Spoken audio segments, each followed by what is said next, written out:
Hello everyone, my name is Spencer Walsh. Welcome to today's show, and on the show today, yes, another mass shooting has hit Texas.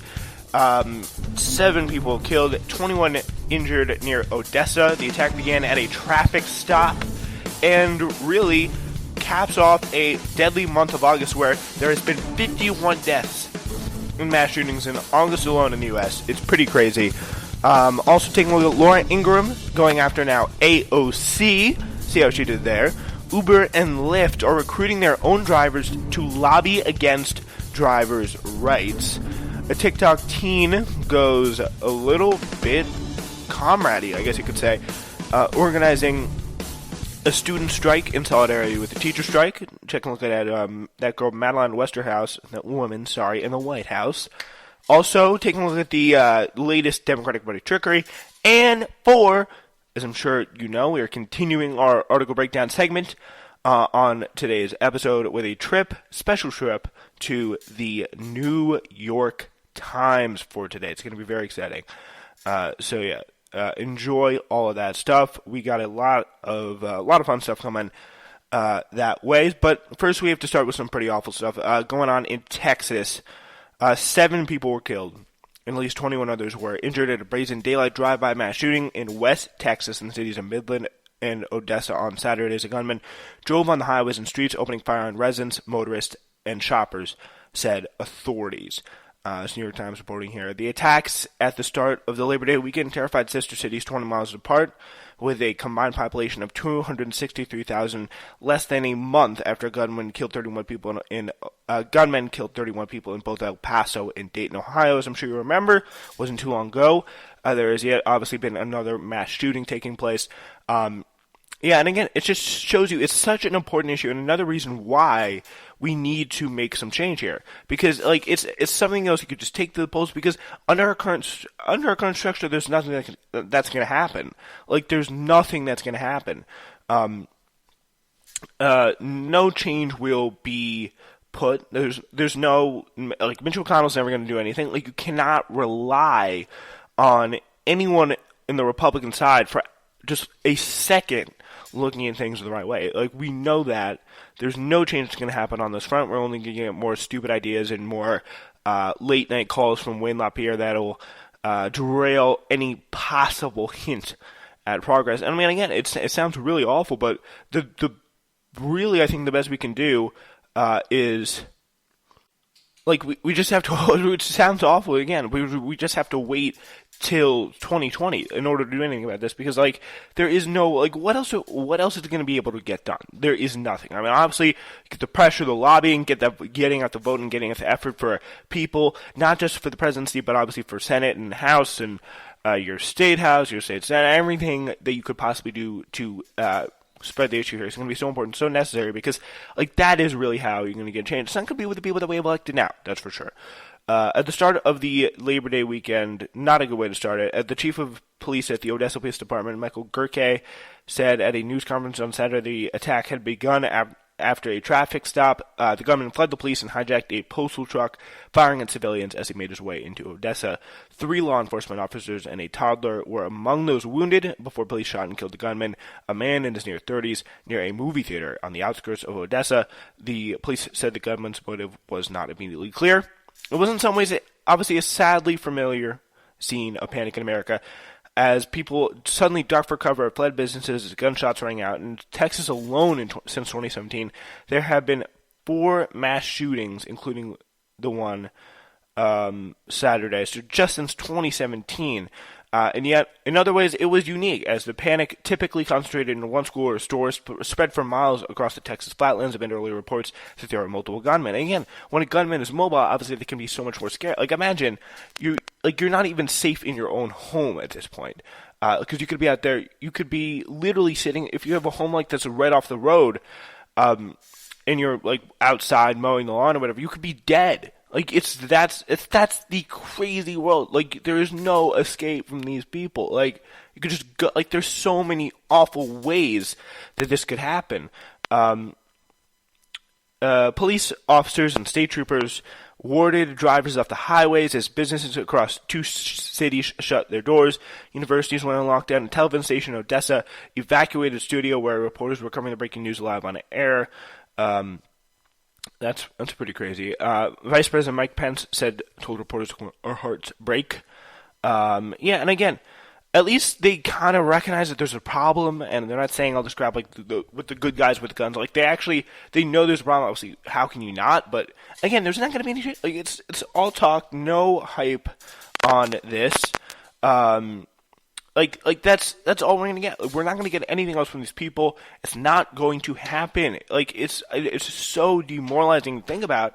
I mean, of course, there are Democrats and probably some Republicans who would latch on to common sense gun reform, but there's no way the Republican Party is just too institutionalized, institutionally connected to the NRA, to its base, that is not very much like, they're obviously not for bans on assault weapons and things like that, but it's. Although they are for some a little bit more basic common sense gun reform. But again, like, you're not going to get any of this stuff from Mitch McConnell. Like the red flag laws, I mean, maybe, but not even. Because, like, that even, like, NRA members are going to latch up on that too. Like the NRA, literally the NRA members, and, like, Republican base, like, they are the ones stopping gun reform at this point. These senators, these people who take money from the NRA, these are the people who are to blame for this crisis, because it keeps happening and it's so easily preventable, which is the sad thing about this. Most of the Democratic presidential candidates took to Twitter expressing sadness and anger in demanding legislative action. Beto O'Rourke, the former Texas congressman who is from El Paso, wrote, "More information forthcoming, but here's what we know. We need to end this epidemic." And it is an epidemic. 51 people have died in the U.S., at least 38 shootings with 3 or more fatalities have taken place this month. So 5 people were killed again near Odessa, Texas. Now we know that is up to 7, and 21 injured. 7 people were killed there. And the term mass killings is, just so you know, defined by a Justice Department as 3 or more killings in a single episode, excluding the death of a gunman. There was no legal definition for the term mass shooting, despite the frequent use of gun control groups and the news media. This month's loss of life was most acute in Texas, where the 4 of the 8 deadliest shootings occurred, including an August 3rd massacre at a Walmart that killed 22 people. As I'm sure you remember, the spate of gun violence has left the country on edge and catalyzed a more intense debate, obviously, over gun control. The carnage in western Texas on Saturday marks the 38th mass killing by firearms in the United States this year. So it is crazy that this is happening. Here are some of the deadliest shootings so far in 2019. Dayton, Ohio, El Paso, Gilroy, California, July 28th, at the Garlic Festival there, St. Louis County, Missouri, 5 found dead. The victims range in age from 37 to 65. In White Swan, Washington, 5 were killed in the Yakama Nation in White Swan, a remote community in the Yakama Indian Reservation in central Washington State. Virginia Beach, May 31st, 12 were killed as a city engineer quit his job and then went on a shooting rampage in building number 2 of the Virginia Beach Municipal Center. In Aurora, Illinois, a disgruntled employee who had been fired from his job returned to a suburban Chicago factory with a .40 caliber Smith & Wesson handgun with a laser sight, which authorities said he used to kill 5 of his former co-workers.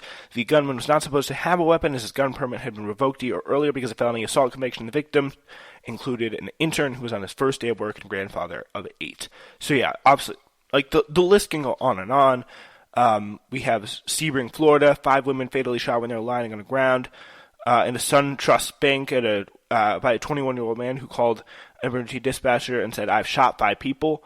The suspect, who is charged with 5 counts of first-degree premeditated murder, was wearing a T-shirt that bore the image of a 4 scythe-wielding Grim Reapers on horseback. So, yeah.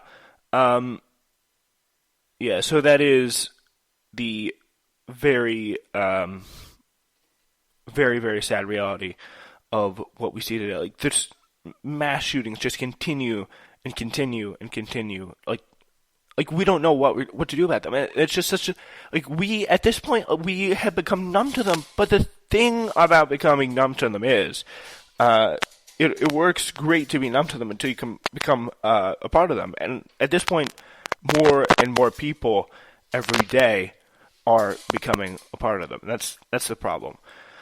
So yeah, on that note, we do want to turn to a person who has been pushing this propaganda for a long, long time, Laura Ingraham. Fox News host Laura Ingraham found it was safe to correct New York Representative AOC lately, her grammar online on the topic of white nationalists, and got rightfully shut down. So, again, yeah, being a little bit of her second type of Nazi, a grammar Nazi now. That's at least better than what the kind of Nazi she normally is, which is just Nazi, obviously. Ingraham unsuccessfully heckled the representative on Thursday night after the Ninth First Amendment Institute at Columbia University sent a letter to Ocasio-Cortez accusing her of violating Twitter users' First Amendment right by blocking them on Twitter. After Ocasio-Cortez responded to this initiative, saying she's blocked less than 20 accounts for ongoing harassment. Laura Ingraham just chimes in with the fewer than 20 accounts. Excuse me. Ingram's attempt to best Ocasio-Cortez quickly fizzled out, however, after Ocasio-Cortez pointed to Ingram's ability to quote her tweet as proof of she doesn't block people only for their abhorrent views. It's for ongoing harassment and, like, really actually bad and crazy behavior towards her on Twitter, which, I mean, I don't blame her for. Like that's a thing that pretty much anyone would block people for, because it's annoying, and if you want to use Twitter and you have people just harassing you all the time, it's not only annoying, it's freaking scary. So yeah, you don't want to see that happen. Yeah, so she says, C, and quotes tweets Laura Ingraham saying fewer than 20 accounts, and response, see, you're a neo-Nazi fan favorite, and I don't block you for defending white supremacist viewpoints and mocking gun violence survivors. Just saying, that's pretty good rose, pretty good comeback there. But again, it's very important that these people, like, they get called out on to it on their face, because it's just absolutely, it's a real problem. These people just continue to have so much influence on the daily event and the minds of so many people. Like, I know people, I can't like DVR Laura Ingraham to watch her and like eat up everything she said was like a voracious passion.